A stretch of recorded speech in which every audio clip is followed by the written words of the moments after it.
नमस्कार दोस्तों, एक बार फिर से स्वागत है आपका एक और नए लाइव सेशन में। कैसे हैं आप? आशा करते हैं कि आप अच्छे हैं और अपने लक्ष्य की ओर निरंतर बढ़ते जा रहे हैं और उसी क्रम में एक और बेहतरीन कदम आप मेरे साथ बढ़ा रहे हैं। पिछले लगभग 1 सप्ताह से जो है मनोविज्ञान की क्लास नहीं हुई है। वैसे तो मनोविज्ञान का आपका 90% कोर्स जो है वो पूरा हो चुका है, मात्र 2 ही चीज़ें बची है, यानी 2 ही टॉपिक आपके बचे हैं जो बाकी रहे हैं सिलेबस में। बाकी आपका मनोविज्ञान पूर्ण हो चुका है। आज हम चर्चा करने वाले हैं उन्हीं में से। एक टॉपिक है आपका समायोजन। एक तो समायोजन बाकी रहा है और एक अभिप्रेरणा का अधिगम में क्या महत्व है। अभिप्रेरणा का अधिगम में क्या महत्व है, ये टॉपिक बाकी रहा है। तो ये टॉपिक आज कर लेते हैं और समायोजन के बारे में समझने का प्रयास करते हैं कि समायोजन क्या है, कैसे समायोजन स्थापित किया जाता है, कुसमायोजन क्या होता है ना? कुसमायोजन क्या होता है, समायोजन क्या होता है, किस तरीके से समायोजन स्थापित किया जा सकता है, एक समायोजित जो व्यक्तित्व होता है उसकी क्या विशेषता होती है, एक कुसमायोजित जो व्यक्तित्व होता है उसकी क्या विशेषता होती है, कैसे हम किसी बालक को कैसे हम किसी बालक का पता लगाएंगे कि वो समायोजित है कि कुसमायोजित है। और अगर बालक हमें पता चलता है कि वो समायोजित नहीं है, कुसमायोजित है, तो क्या करें हम, कौन से वो प्रयत्न करें जिससे कि बालक जो है वो समायोजित हो जाए। इन सभी बिंदुओं पर आज के सेशन में चर्चा करने वाले हैं। छोटा टॉपिक है, आज ही इस टॉपिक को जो है अपन क्या कर देंगे, पूरा कर देंगे और फिर कल आपका एक अंतिम टॉपिक बचेगा कि अभिप्रेरणा का अधिगम में क्या योगदान है, उसकी भी चर्चा अपन कल कर लेंगे। तो आप सबका हृदय की गहराई से बहुत बहुत स्वागत, अभिनंदन, जय श्री राम, राधे राधे। आयुष वर्मा, इंदु, जगदीश, दीपक, साहिल, कुलदीप, जया सैनी, दीपक गोस्वामी, समनदीप, मीना, आप सबका बहुत बहुत स्वागत और अभिनंदन है। बफरिंग हो रहा है? बिल्कुल भी नहीं हो रहा है। हमारा सेशन में कहीं पर भी बफरिंग नहीं हो रहा है। आपके नेट में कोई इशू हो सकता है। तो आइए करते हैं चर्चा समायोजन की। समायोजन की संकल्पना की चर्चा करते हैं। समायोजन क्या होता है? समायोजन होता है परिस्थितियों के अकॉर्डिंग अपने आप को ढाल लेना। समायोजन क्या होता है? जैसे आप गर्मियों में जब स्नान करते हैं, आपका जो भी बाथरूम है और उस बाथरूम में जाकर आप स्नान करते हैं और शाम के समय आप जनरली गर्मियों में 2 बार स्नान करना पड़ता है क्योंकि पूरे दिन पसीने से जो है वो शरीर जो है वो बिल्कुल बदबू मारने लगता होगा शायद, और या हार्ड वर्क करते हैं तो शरीर पर पसीना आता है, तो जनरली शाम के समय स्नान करते हैं। मुझे याद है जब हम शाम को स्नान करते थे और पूरे दोपहर में जो है टंकी का पानी क्या हो जाता था, गर्म हो जाता था, और शाम के समय जब स्नान करने जाते थे या नल के नीचे हाथ धोने जाते थे ना, तो टंकी से गरम गरम पानी आता था और वहां पर जो है वो उस पानी से स्नान करना, या स्नान करना तो छोड़ो, हाथ धोना भी जो था वो बड़ा क्या हो जाता था, कठिन हो जाता था, होता ना। यानी गर्मियों में गर्म पानी बिल्कुल अच्छा नहीं लगता है, लगता है क्या? गर्मियों में गर्म पानी बिल्कुल भी अच्छा नहीं लगता है। लेकिन वहीं आजकल 2-3 दिनों में क्या हो रहा है, कैसे मन कर रहा है कि थोड़ा गर्म पानी हो तो अच्छा हो, है ना? सुबह सुबह जब स्नान करने जाते हैं, जैसे आज ये 2-3 दिन में बारिश हुई है तो बहुत ज्यादा क्या हो गई है, ठंड हो गई है। तो सुबह सुबह जब स्नान करने जाते हैं तो जो टंकी का रात का पानी आता है वो ठंडा ठंडा लगता है कि नहीं लगता है ना? लगता है कि नहीं लगता? तो शुरुआत में पहले पहले दिन या 1-2 दिन नहाने में थोड़ा ऐसे हिचकिचाहट होती है, ठंडा ठंडा पानी लगता है, लेकिन धीरे धीरे हमारा शरीर क्या करता है, गर्मी का मौसम जैसे होता है तो गर्मी के साथ हमारा शरीर समायोजन कर लेता है। जैसे ही मौसम बदलता है और सर्दी आती है तो सर्दी के साथ भले ही 1-2 दिन का समय लग जाए, लेकिन धीरे धीरे हमारा शरीर जो है वो सर्दी के साथ भी क्या कर लेता है, समायोजन कर लेता है। ये तो शरीर कर लेता है, इसी प्रकार से जो है वो मानसिक समायोजन भी होता है। तो सीधा सीधा हम कहें कि समायोजन क्या है? समायोजन है अपने परिस्थितियों के साथ, वातावरण के साथ, एनवायरमेंट के साथ क्या कर लेना, जैसा एनवायरमेंट है वैसा बन जाना। आपने राजस्थानी कहावत है कि जिखी दिशा में हवा चाले बिन ही छालो बरसा देनो। जिखी दिशा में हवा चल रही है बिन ही छालो बरसा देनो, यानी जैसा माहौल है वैसे ही बातें कर लेना। आइए समायोजन को थोड़ा अधिगम के दृष्टिकोण से पढ़ते हैं, है ना। देखिए, शारीरिक व मानसिक संतुलन बनाए रखने की योग्यता ही क्या कहलाती है? समायोजन कहलाती है। जब रीट 2021 का पेपर रद्द हुआ था ना, तो बहुत सारे बच्चों का 1-2 दिन के लिए समायोजन जो है वो खो गया था। ऐसे बच्चे जिनके 120, 130, 135, 140 नंबर बन रहे थे, बहुत दुखी हुए थे वो, और उनको लगने लगा था कि पता नहीं क्या हो गया है, और बिल्कुल वो असमायोजित महसूस कर रहे थे ना। 1-2 दिन तो जरूर किया होगा, कोई बच्चा 5 दिन भी किया होगा, कोई बच्चा 10 दिन तक भी उदास रहा होगा। और जब कोई व्यक्ति असमायोजित हो जाता है तो वो उदास रहता है, शक्ल पे 12 बज जाते हैं, रोने जैसी सिचुएशन हो जाती है, अकेला रहना पसंद करता है, किसी से बातें नहीं करता है ना। तो क्या कहा गया है कि शारीरिक व मानसिक संतुलन बनाने की योग्यता ही क्या कहलाती है? समायोजन कहलाती है ना। देखिए, परिभाषा देखिएगा, गैट्स व अन्य कहते हैं कि समायोजन निरंतर चलने वाली प्रक्रिया है। समायोजन निरंतर चलने वाली प्रक्रिया है जिसके द्वारा व्यक्ति अपने तथा वातावरण के मध्य संतुलन बनाए रखने के लिए व्यवहार में परिवर्तन करता है। समायोजन क्या है? समायोजन क्या है? समायोजन जो है वो निरंतर चलने वाली प्रक्रिया है। ये नहीं कि एक बार हम समायोजित हो गए तो दोबारा वो प्रक्रिया नहीं होगी। हम जैसे टायर घूमता है ना साइकिल का, जैसे घड़ी में सुआ घूमता है, जैसे पृथ्वी घूमती है, वैसे ही समायोजन का भी चक्कर चलता रहता है। समायोजन, कुसमायोजन, फिर समायोजन, फिर कुसमायोजन, फिर समायोजन, फिर कुसमायोजन। तो ये एक निरंतर चलने वाली प्रक्रिया है, और इसमें क्या होता है? व्यक्ति अपने तथा वातावरण के मध्य संतुलन बनाए रखने के लिए अपने व्यवहार में परिवर्तन करता है। देखिए, समायोजन स्थापित करने का एक सबसे अच्छा उदाहरण मैं आपको बताने का प्रयास करता हूं। आप ध्यान से सुनना, और अगर पसंद आए तो बताना। एक लड़की जो कि अपने घर के अंदर जो है रह रही है बचपन से ही, और जब वो 21-22 साल की हो जाती है तो अचानक उसके दादाजी, उसके पिताजी, उसकी माताजी उसका एक ऐसे परिवार में रिश्ता कर देते हैं जहां वो किसी को नहीं जानती है। उस गांव में भी वो कभी नहीं गई है, उस शहर में भी वो कभी नहीं गई है जहां उसका रिश्ता किया जा रहा है। मान लीजिए कोई जयपुर की लड़की है और उसका रिश्ता जो है वो अजमेर कर दिया गया। इससे पहले वो कभी अजमेर गई नहीं होती है, और चलो अजमेर गई होती है तो क्या है, उस परिवार से तो कभी नहीं मिली होती है जिस लड़के के साथ उसे पूरा जीवन बिताना है, जिस सासू, जिस ससुर, जिस देवर, जिस ननद के साथ उनको पूरा जीवन बिताना है, जिनके साथ रात दिन रहना है, उनके बारे में वो बिल्कुल भी नहीं जानती है। लेकिन फिर भी विवाह के बाद धीरे धीरे, है ना, धीरे धीरे क्या होता है? समायोजन स्थापित करती है लड़की। यानी समायोजन जो है वो महिलाओं का जो समायोजन स्थापित करने का जो गुण है वो सबसे उत्तम होता है। यानी नई परिस्थिति में महिलाएं समायोजन स्थापित करती है, वो बेहतरीन तरीके से कर सकती है। इसीलिए तो देखिए कि जहां किसी को जानती नहीं है, जहां किसी को पहचानती नहीं है, ऐसे परिवार में वो जाके रह रही है और वहां धीरे धीरे समायोजन स्थापित करती है, और एक समय ऐसा आता है कि उस पूरे परिवार की वो मुखिया बन जाती है। उस पूरे परिवार की वो मुखिया बन जाती है। यही तो समायोजन है। इस समायोजन को स्थापित करने के लिए दो काम हम कर सकते हैं। एक तो अपने व्यवहार में कुछ परिवर्तन हम कर सकते हैं। एक तो भाई अपने व्यवहार में परिवर्तन कर ले कि मान लो सुबह अपने जब मायके में रहती थी, माता पिता के साथ जब लड़की रहती थी तो सुबह 9 बजे तक सो लेती थी वो, माता पिता कुछ नहीं कहते थे। लेकिन ससुराल में उसे जल्दी उठना पड़ता है, ये अपने में परिवर्तन कर लिया। कुछ एनवायरमेंट में भी परिवर्तन कर लेती है, घर वालों को कुछ नई चीजें बताना, उनको कुछ नए तौर तरीके बताना। तो दो तरीके से हम क्या कर सकते हैं, समायोजन स्थापित कर सकते हैं। या तो हम जिस एनवायरमेंट में रह रहे उसमें परिवर्तन कर दें, ये तो थोड़ा कठिन होता है।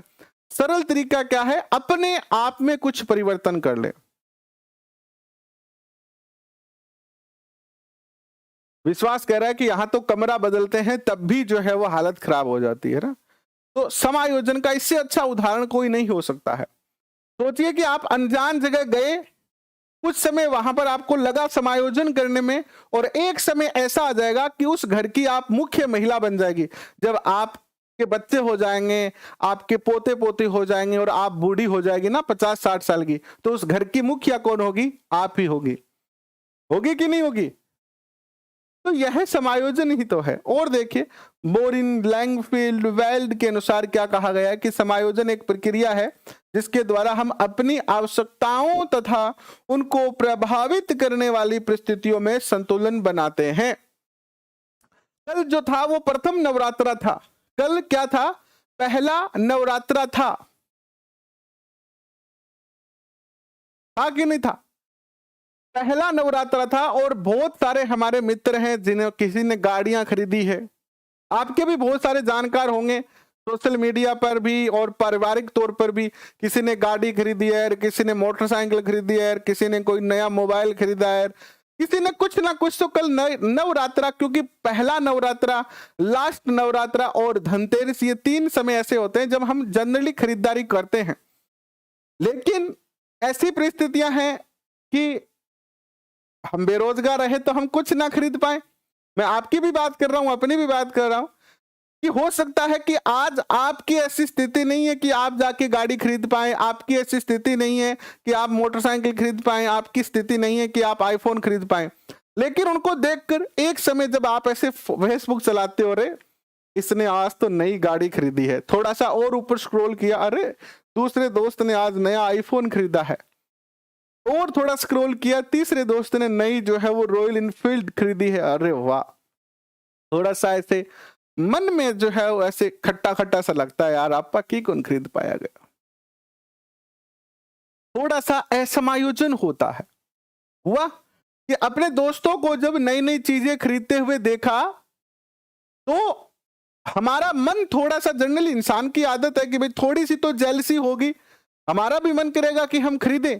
लेकिन कुछ समय हम क्या होंगे? उदास होंगे, कुछ समय हमें थोड़ा सा अच्छा नहीं लगेगा, लेकिन फिर हम अपने आप से कहेंगे कोई बात नहीं बेटा, कोई बात नहीं है, ए बार तो आपका कौन खरीद पाया नहीं, कोई बात को नहीं, लेकिन अगली बार आपा मास्टर बन जाऊंगा और महीना का रुपया 1050 कमाऊंगा और अपनी मर्जी आओगी बात चीज खरीदांगा। अपने आप को समायोजित करने का ये तरीका है। कर लिया हमने कि कोई बात नहीं, इस बार हम नहीं खरीद पाए तो कोई बात नहीं है, अब हम नौकरी लगेंगे, बहुत सारे पैसे कमाएंगे और अगली जो पहली नवरात्रि आएगी उस दिन हम भी गाड़ी खरीदेंगे, माता पिता के लिए कपड़े खरीदेंगे, ये खरीदेंगे, वो खरीदेंगे, और अपने आप को क्या कर लिया? संतुष्ट कर लिया, अपने आप को समायोजित कर लिया। तो क्या कहा गया है कि समायोजन एक प्रक्रिया है जिसके द्वारा हम अपनी आवश्यकताओं तथा उनको प्रभावित करने वाली परिस्थिति, आवश्यकता तो है, आपको भी, आपका भी मन करता है कि मेरे पास भी जो है अच्छा मोबाइल हो, आईफोन 14 प्रो, आपके पास भी एक अच्छी बाइक हो, गाड़ी हो, आपकी भी आवश्यकता है कि नहीं है? चाहते तो आप भी हो, लेकिन इन आवश्यकताओं को पूरा करने वाली जो परिस्थितियां हैं वो नहीं बन पा रही है। ये परिस्थितियां आपको रोक रही है। ये जो परिस्थितियां हैं वो आपको आपकी आवश्यकता पूरी नहीं करने दे रही है। तो आपने क्या किया? आपने परिस्थितियों में संतुलन बनाने के लिए अपने आप से क्या कह दिया कि कोई बात नहीं बेटा, ए बार और खून का घूंट पी ले, खून का आंसू कोई बात नहीं, आपा सह लेगा, लेकिन अगली धनतेरस, अगली नवरात्रि आएगी ना 2023 की, तब हम नौकरी लग जाएंगे, पैसे भी होंगे और सब कुछ होगा। तो ये अंतिम जो है नवरात्रा है, ये अंतिम जो है वो दीपावली है जो हम बेरोजगारी में बिता रहे हैं। इस तरीके से हम क्या कर रहे हैं? अपना समायोजन करने का प्रयत्न कर रहे हैं। स्किनर कहते हैं कि समायोजन एक अधिगम प्रक्रिया है, यानी समायोजन क्या है? एक सीखने की प्रक्रिया है, इसमें हम सीखते हैं। एडलर कहते हैं कि समायोजन श्रेष्ठता प्राप्ति का आधार है। श्रेष्ठता प्राप्ति का क्या है? आधार है। हम जितना ज्यादा अपने आप को समायोजित करके रखेंगे, हम जितना ज्यादा अपनी परिस्थितियों में समायोजन कर पाएंगे, उतना ही ज्यादा हमारा व्यक्तित्व क्या होता जाएगा, अच्छा होता जाएगा। हम उतने ज्यादा निखरते जाएंगे, है ना, हमारा व्यक्तित्व श्रेष्ठता प्राप्त कर लेगा जितना ज्यादा हम समायोजन कर पाएंगे। और अगर हम समायोजित नहीं कर पाए तो हमारा व्यक्तित्व अच्छा नहीं रहेगा। एक उदाहरण के जरिए समझे, एक छोटा बच्चा है 2 साल का, वो कोई भी खिलौना देखता है ना, उस खिलौनों को देख के रोने लगता है। चांद को देख लिया, रात को बाहर सो रहे थे माता पिता और बच्चा, चांद को देख लिया, चांद चाहिए, रोने लग रहा है, रात को 12 बजे रो रहा है। तो छोटे बच्चे का क्यों व्यक्तित्व अच्छा माना जाएगा? क्या माँ परेशान होगी कि नहीं होगी, पिताजी परेशान होंगे कि नहीं होंगे, सारे घर वाले परेशान होंगे कि नहीं होंगे? लेकिन एक बड़ा व्यक्ति, उसकी आवश्यकता है, लेकिन गरीब है, आर्थिक स्थिति खराब नहीं है। कई कई बार तो हमारे देश में और हम में भी ऐसा बीता है कि एक टाइम भूखा रहकर भी हमें सोना पड़ता है, लेकिन फिर भी हम रोते नहीं है ना। हमारे देश में ऐसे बहुत सारे लोग हैं जो एक टाइम का भोजन भी नसीब नहीं कर पाते, लेकिन वो रोते नहीं है। वो समायोजन स्थापित कर लिए, कोई बात नहीं, आज भूखा सो रहे हैं, कल और मेहनत करेंगे और पैसे कमाएंगे और भोजन करेंगे। तो समायोजन। आइए समायोजित व्यक्ति की कुछ विशेषताओं की चर्चा करते हैं। ऐसा व्यक्ति जो समायोजित होता है वो परिस्थितियों के अनुकूल आचरण करता है। जैसी परिस्थिति है वैसा ही आचरण करेगा, वो जैसी परिस्थिति है वैसा आचरण करेगा। उत्तम इसकी कार्य क्षमता होती है। जो समायोजित व्यक्ति होता है उसकी कार्य क्षमता जो होती है वो उत्तम होती है, बेहतरीन होती है। सामाजिकता का गुण पाया जाता है इसमें, यानी ये व्यक्ति जो है वो सामाजिक होता है। सामाजिकता का गुण का मीन क्या है यहाँ पर, कि समाज में भी वो एक्टिव होता है, सक्रिय होता है। स्वतंत्र निर्णय शक्ति होती है, कोई भी डिसीजन होता है वो ले पाता है, ये तुरंत ले पाता है और बिना किसी के प्रभाव में आए ले पाता है। प्रतिकूल परिस्थितियों का सामना करने की भी इसमें योग्यता होती है। कभी कभी हम जैसा सोचते हैं वैसा होता नहीं है। मेरे साथ बहुत बार हुआ है कि हम बहुत बार मेहनत करते हैं किसी पेपर के लिए, सपने सजाते हैं, रात दिन पढ़ते हैं, पूरी पूरी रात भी पढ़ते हैं, पूरे पूरे दिन भी पढ़ते हैं, बहुत मेहनत करते हैं, लेकिन फिर भी जो परिणाम है वो हमारी इच्छा के अनुकूल नहीं आता है। अभी राजस्थान में कांग्रेस की सरकार में समायोजन का अभाव है, यह भी बहुत अच्छा उदाहरण है। अगर समायोजन कर लेते तो आज पूरे देश में जो है वो कांग्रेस की क्या नहीं होती, किरकिरी नहीं होती, नहीं होती ना, नहीं होती ना। लेकिन समायोजन नहीं कर पाए तो पूरे देश में बदनामी हो रही है कि नहीं हो रही है? माली समाज को आरक्षण मिलना चाहिए क्या? देखो, जो आरक्षण है उसमें ओबीसी या माली समाज का जो भाग है वो बहुत कम हो गया है। तो देखो, मिलना तो चाहिए, लेकिन वो सरकार पे तय है, इस पे अब और क्या कह सकते हैं। मेरे अकॉर्डिंग पर्सनली तो मिलना चाहिए। सही तरीके से आरक्षण नहीं मिल पा रहा है, क्योंकि ओबीसी में आते हैं और ओबीसी में बहुत सारी कास्टें आती है और उनका सबका डिवाइडेशन करें तो जनरली जो है वो कितनी 1-2 सीटें जो है वो बचती है। स्वयं के गुण और कमियों की समझ होनी चाहिए, स्वयं के गुण और कमियों की समझ होनी चाहिए। जो समायोजित व्यक्तित्व होता है उसे अपनी अच्छाइयां और अपनी कमियां, अपनी खूबियां और अपनी कमियों का क्या होता है, पता होता है। जो समायोजित व्यक्ति होता है उसको समायोजन को प्रभावित करने वाले कारक या कुसमायोजन की ओर ले जाने वाले कारक, ये तो 6 विशेषता होगी समायोजित व्यक्ति की। लेकिन कुछ ऐसे कारक होते हैं, कुछ ऐसी परिस्थितियां होती है, कुछ ऐसे चीजें होती हैं जो हमें समायोजन से कुसमायोजन की ओर ले जाती है। आइए इन परिस्थितियों की हम जो है चर्चा करते हैं, ठीक है। तो सबसे पहला है भग्नाशा। देखिए, अभी 9 जो नवरात्रि है वो हम कर रहे हैं और ये सेकंड डे है। हालांकि भोजन जो है वो अब आपको पता है 9 दिन तक हम भोजन नहीं कर रहे हैं, तो थोड़ी सी जो है एनर्जी की कमी रहेगी, लेकिन ऐसे फील नहीं हो रहा है कि एनर्जी की कमी है। जब भी हम पहले मैं सोचता था कि पैदल यात्री जाते हैं, हम बहुत बार छोटे थे तो बहुत देखते थे कि पैदल यात्री जाते थे, कोई सालासर जाते थे, कोई रामदेवरा जाते थे, तो ऐसा सोचते थे कि कैसे जाया जाता है। फिर जब हमने पहली बार नवरात्रा करने का सोचा था, इससे पहली बार की बात है, तो हमें बड़ा ऐसे लगा था कि यार कैसे 9 दिन तक भूखे रहेंगे, है ना, कैसे रह पाएंगे 9 दिन तक भूखे। लेकिन फिर जब तय कर लिया कि हमें नवरात्रि करना है, तो बिल्कुल भी ऐसे फील नहीं हुआ। पहले दिन थोड़ा सा ऐसे भूख लगा, लेकिन फिर हमारे शरीर ने अपने आप समायोजन कर लिया। फिर इसके बाद हमारे शरीर ने अपने आप क्या कर लिया, समायोजन कर लिया। अब आज कल यानी परसों रात को ही भोजन किया था, कल पूरे दिन भोजन नहीं, रात को भी भोजन नहीं, यानी भोजन तो बंद ही कर दिया। 9 दिन तक बिल्कुल भी भोजन, अन्न ग्रहण ही नहीं करना है, केवल कोई फ्रूट या फिर दूध वगैरह ही ले सकते हैं।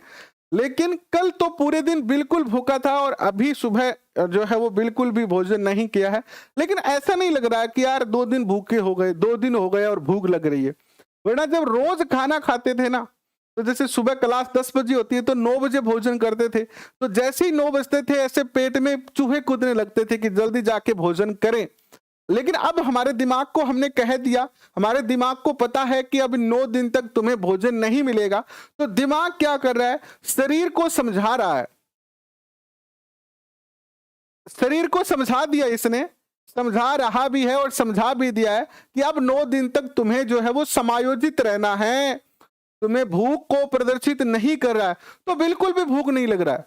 और जो बच्चा इस तरीके का कार्य करता है, जैसे मान लो पैदल यात्रा जाता है, तो वैसे तो आप 5 किलोमीटर ही पैदल नहीं चल सकते, 1 किलोमीटर ही पैदल नहीं चल सकते। आप अपने गांव में, घर में हमेशा मोटरसाइकिल से इधर उधर जाते हैं, बाजार जाना है मोटरसाइकिल पर, सब्जी लानी है मोटरसाइकिल पर, लेकिन सालासर पैदल यात्रा 200 किलोमीटर चले जाते हैं हम, क्योंकि हमारा दिमाग और हमारा शरीर क्या कर लेता है, समायोजन कर लेता है। क्या कर लेता है, समायोजन जो है वो कर लेता है। तो इसी प्रकार से वो कौन सी परिस्थितियां हैं जो समायोजित व्यक्ति को भी क्या कर देती है, असमायोजित बना देती है।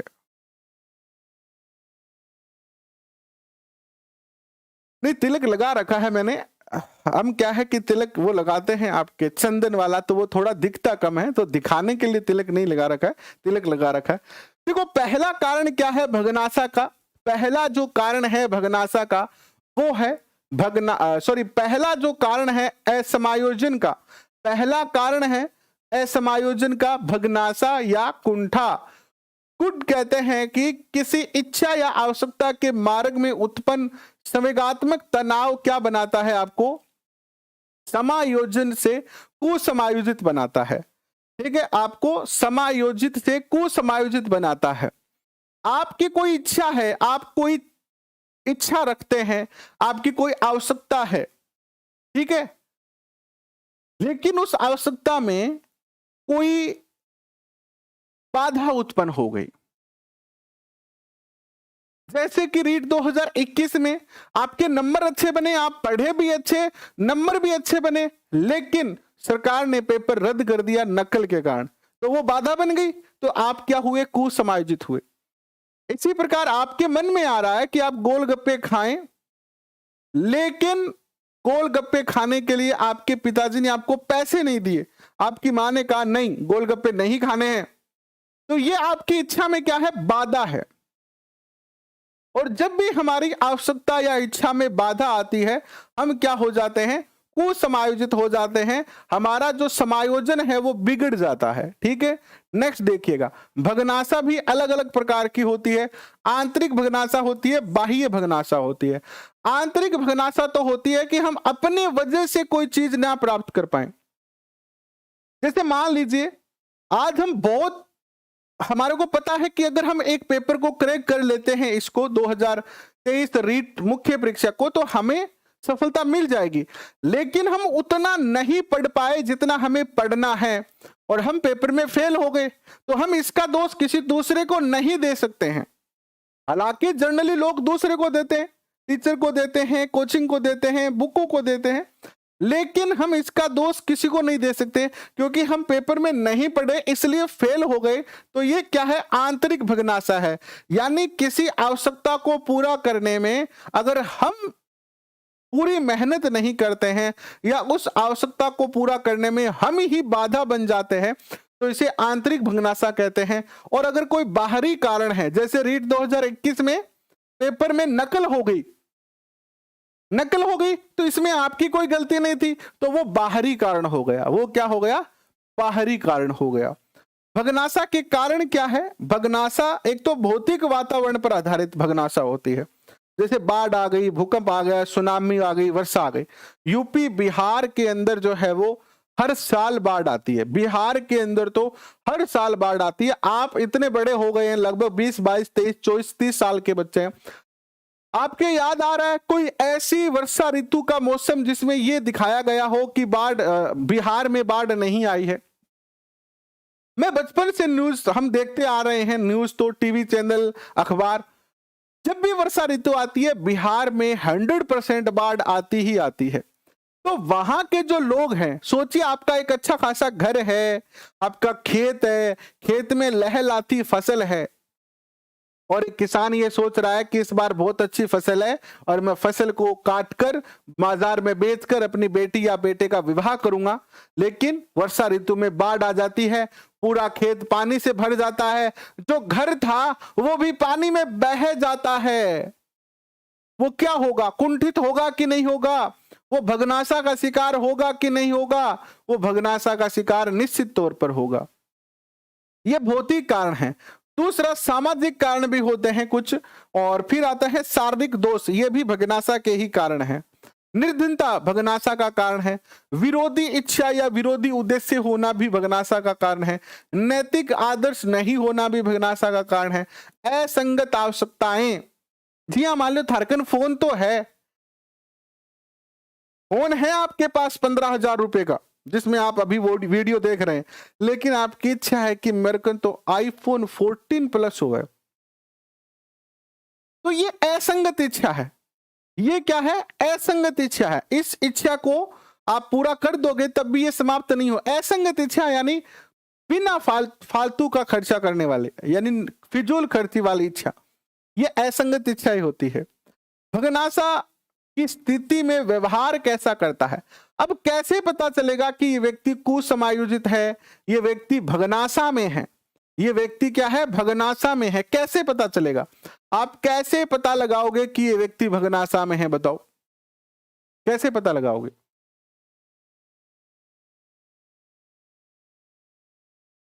जो व्यक्ति भग्नाशा में होंगे, जो व्यक्ति असमायोजित होंगे, उनका व्यवहार कैसे होगा? एकांतवासी बन जाएंगे।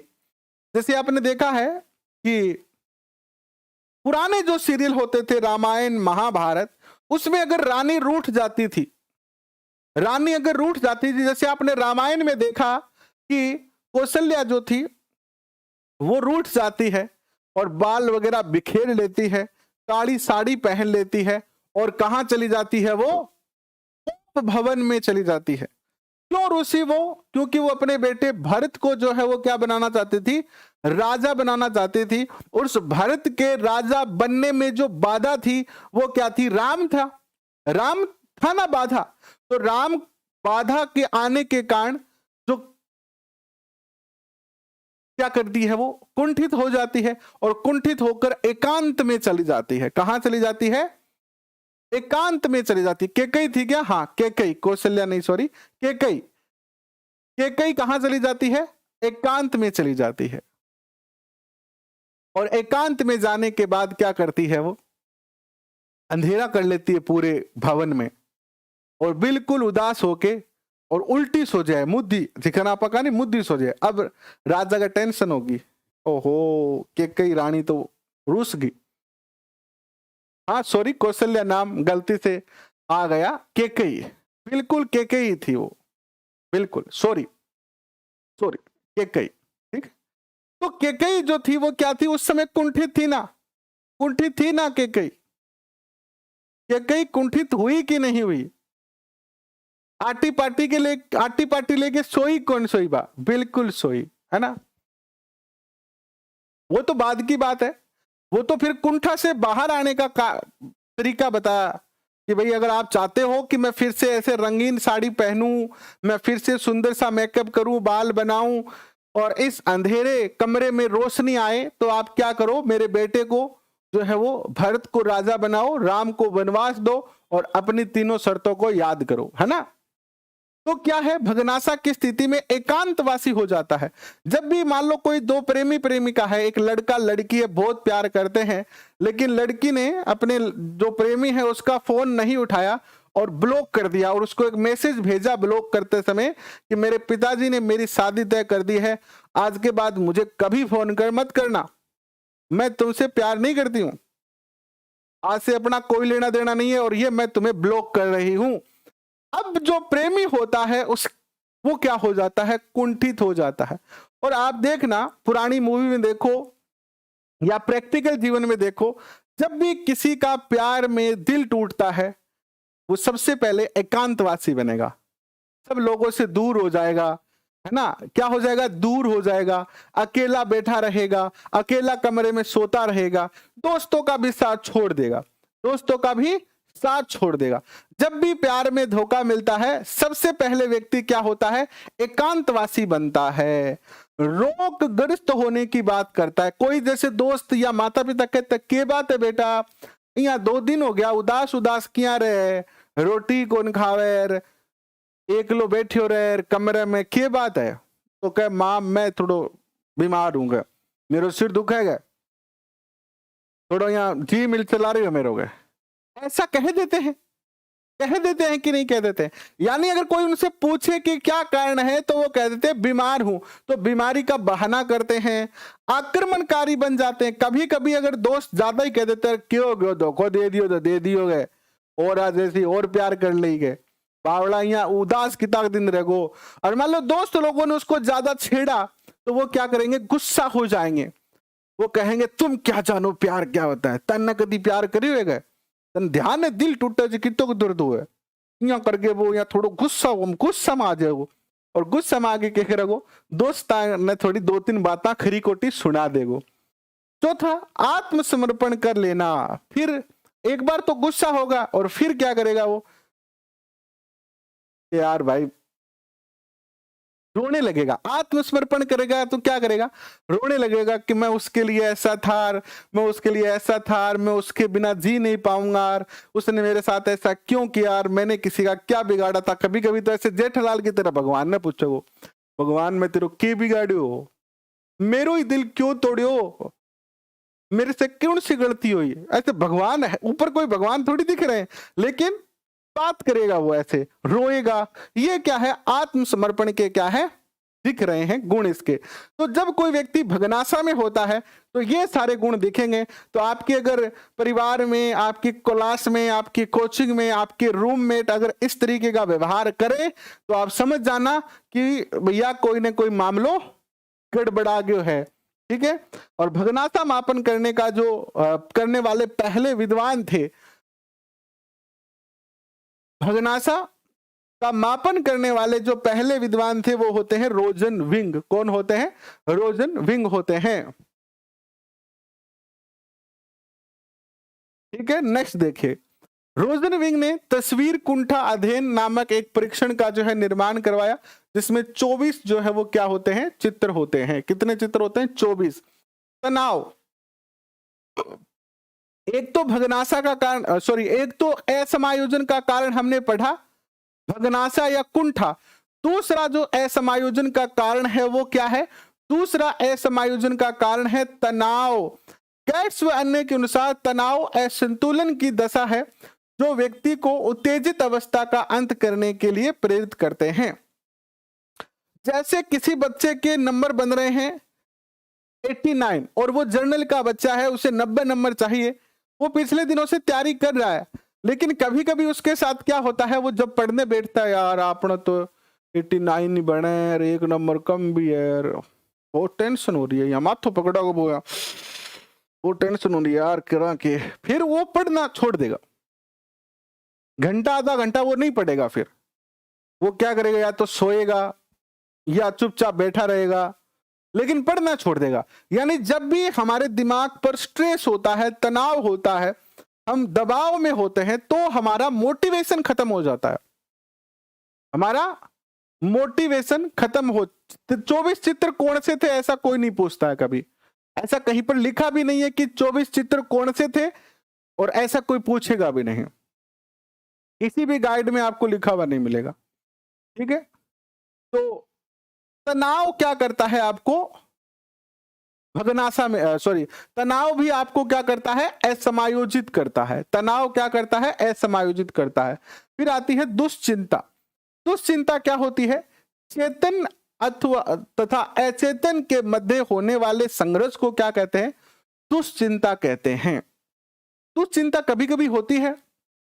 कैसे होती है दुश्चिंता, यार पढ़ा तो गणा ही यार, गुरुजी जी को अपन भूगोल को सिलेबस भी करा दियो, मनोविज्ञान भी पूरी होना रही है, और एसएसटी भी घनी होगी, 40% 45% एसएसटी भी होगी। आपा तो गुरुजी पर पूरा भरोसा कर रखियो, लेकिन जो गुरुजी का पढ़ाएड़ा आया नहीं पेपर में तो क्यों सी।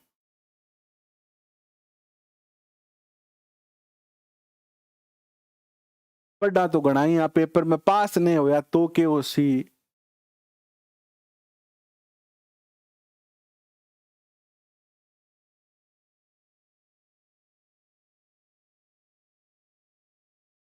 तो ऐसी जो स्थिति होती है ना, ऐसी जो स्थिति होती है उसे कहते हैं दुश्चिंता। भाई ये तो भविष्य की बात है ना, आप आज इस बात को लेकर अगर चिंता कर रहे हो तो ये दुश्चिंता है। मेरा सिलेक्शन होगा कि नहीं होगा, कहीं फिर से पेपर में नकल तो नहीं हो जाएगी, सरकार गिर रही है ना। अब मुख्यमंत्री अगर सचिन पायलट बन गए या सरकार गिर गई तो फिर क्या होगा। तो इन चिंताओं का तो कोई अंत नहीं है, ये तो कि फालतू की चिंता है। ये अन्य खातिर दुश्चिंता का, दुष् यानी बुरी, दुश्चिंता खातिर यानी कहे कि आज चिंताओं को कोई अंत को नहीं है, चाहे आप कितो ही करो, मेरो ब्याह हो जैसी। अच्छा, एक बच्चा चिंता करे मेरो ब्याह नहीं होसी तो मैं क्या करसी हूँ, दूसरे बच्चों चिंता कर रहे मेरो ब्याह हो जैसी, टाबर नहीं होसी तो क्या करसी हूँ, और तीसरो चिंता कर रही है कि मेरो ब्याह ही हो जैसी, टाबर ही हो जैसी, पर मैं पैसा कड़ो लियासी हूँ, परवरिश क्या करसी हूँ टाबरांगी। अरे पहली ब्याह सगाई तो होने दियो, सगाई के बाद बांध बैठे गो, ब्याह होसी, जब ब्याह होसी बाकी काम होसी तो कमाई भी होसी, भाई काम तो सारा ही होसी। आज आप बिना फालतू की अगर सोच बिठा रहे आगे की भविष्य की बात लेकर, तो अन्य आपा के कहा दुश्चिंता कहा। ठीक है, इसके बाद दबाव, ये तो क्या था, तनाव था, और यह है दबाव। प्रतियोगिता तथा आत्मसम्मान की वजह से दबाव महसूस होता है। तो ये बताओ क्या दबाव अच्छा है या बुरा है, हमारे ऊपर दबाव आना क्या अच्छा है या बुरा है। देखिए दबाव अगर एक लिमिट तक रहे, अगर लिमिट तक दबाव रहे तो ये अच्छी बात है, और अगर लिमिट से ज्यादा दबाव हो जाए तो वो क्या है, हमारे लिए अच्छा नहीं है। जैसे अगर हम पे दबाव है कि हमें इस बार नौकरी लगना है, और उस दबाव के चलते हम पढ़ने लगते हैं, तो दबाव अच्छा है। और अगर इस दबाव में आकर हम कोई गलत कदम उठा ले, जैसे आप खबरें सुनते होंगे कि परीक्षा में फेल हो गया इसलिए ट्रेन के आगे जाके आत्महत्या कर ली, तो वो भी दबाव का ही कारण है। दबाव इतना होना चाहिए कि आपको सफलता की ओर लेके जाए, दबाव ऐसा नहीं होना चाहिए कि आपको वो कहीं और लेके जाए, है ना। पॉजिटिव और सही स्तर, यानी एक लिमिट में दबाव अच्छा है। फिर आता है द्वंद या संघर्ष कहते हैं जिसको। द्वंद का आधार है उचित अनुचित का विचार मन में आना। द्वंद कब होता है, जब हमें किसी डिसीजन में यह देखना है कि यह सही है कि गलत है। जैसे बहुत सारे बच्चे आते हैं सेशन, वो देखते हैं, क्लास देखते हैं, लेकिन फिर द्वंद में फंस जाते हैं, गुरुजी चोखो पढ़ावे कौन पढ़ावे, फैसला नहीं कर पाते हैं, द्वंद उत्पन्न होगा। तो द्वंद होता है उचित और अनुचित के अंदर। फ्राइड के अनुसार इद ईगो सुपर ईगो में समन्वय का अभाव होना ही द्वंद कहलाता है। अगर आप इद ईगो एंड सुपर ईगो के अंदर अगर समायोजन नहीं कर पा रहे हो तो आप किस में हो, द्वंद में हो। जैसे एक मास्टर बन गया, एक व्यक्ति मास्टर नहीं एलडीसी बन गया, एलडीसी बन चुका है, और एक बार बेकन एक आदमी आयो, एक बड़ो जी हाँ ठेकेदार आयो, बोले भाई साहब मेरे एक बिल पड़े हुए 5 लाख को थे, बेन पास कर दो। मैं थाने 50,000 रुपया दे दीश।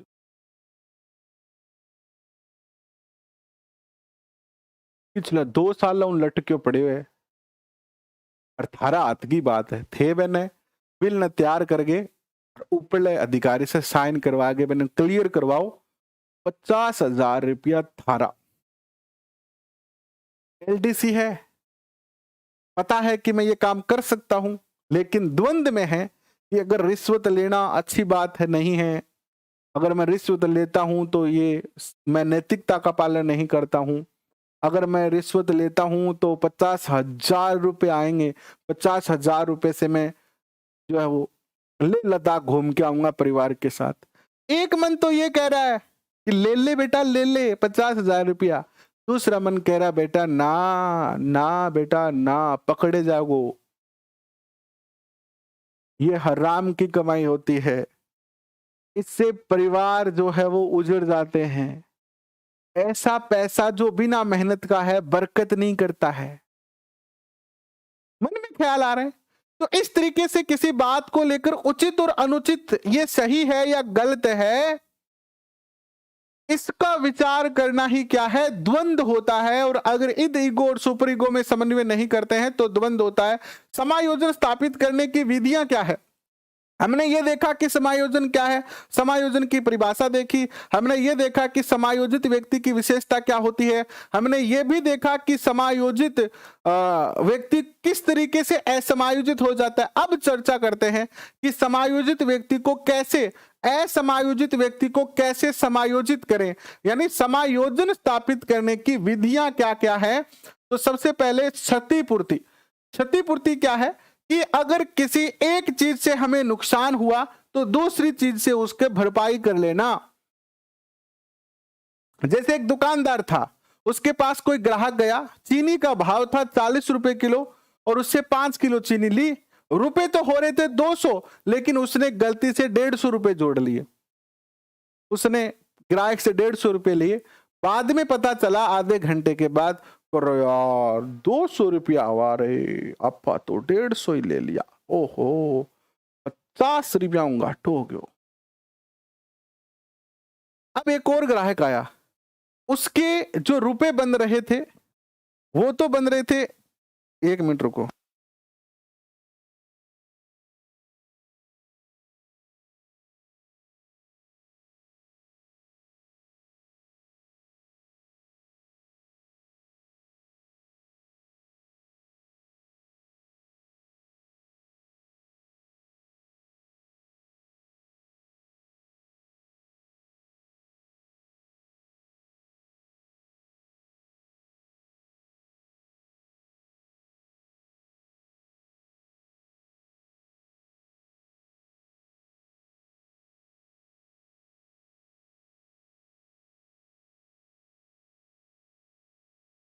इसके आगे का हम कल पढ़ेंगे। कल इस टॉपिक का, ये टॉपिक तो थोड़ा सा ही बचा है, 2-3 स्लाइड बची है इसकी, तो ऑलमोस्ट तो ये टॉपिक हो ही गया है, लेकिन कल इस टॉपिक को तो पूरा करेंगे अपन, ठीक है। थोड़ा सा कोई अर्जेंट काम आ गया है तो कल करेंगे इस टॉपिक को, कल इस टॉपिक को पूरा करेंगे, प्लस कल समायोजन को पूरा करके, और फिर कल एक टॉपिक बचा हुआ है आपका, कौन सा, अभिप्रेरणा वाला। तो अभिप्रेरणा वाले टॉपिक को भी कल अपन पूरा कर लेंगे। तो ऑलमोस्ट जो है आपका आज 27 से 28 29 तारीख से पहले पहले मनोविज्ञान का कोर्स जो है पूरा हो जाएगा, और मनोविज्ञान की प्रिंट वाली पीडीएफ आपको दे दी जाएगी। मनोविज्ञान की प्रिंट वाली पीडीएफ देंगे हम आपको, ठीक है। मनोविज्ञान की प्रिंट वाली पीडीएफ आपको 30 तारीख को मिल जाएगी। 30 तारीख को सुबह 10 बजे से पहले पहले मनोविज्ञान की प्रिंट वाली पीडीएफ हमारे टेलीग्राम चैनल पर अपलोड कर दी जाएगी। अभी हम चर्चा करेंगे 3 बजे अपना सामान्य ज्ञान का विषय।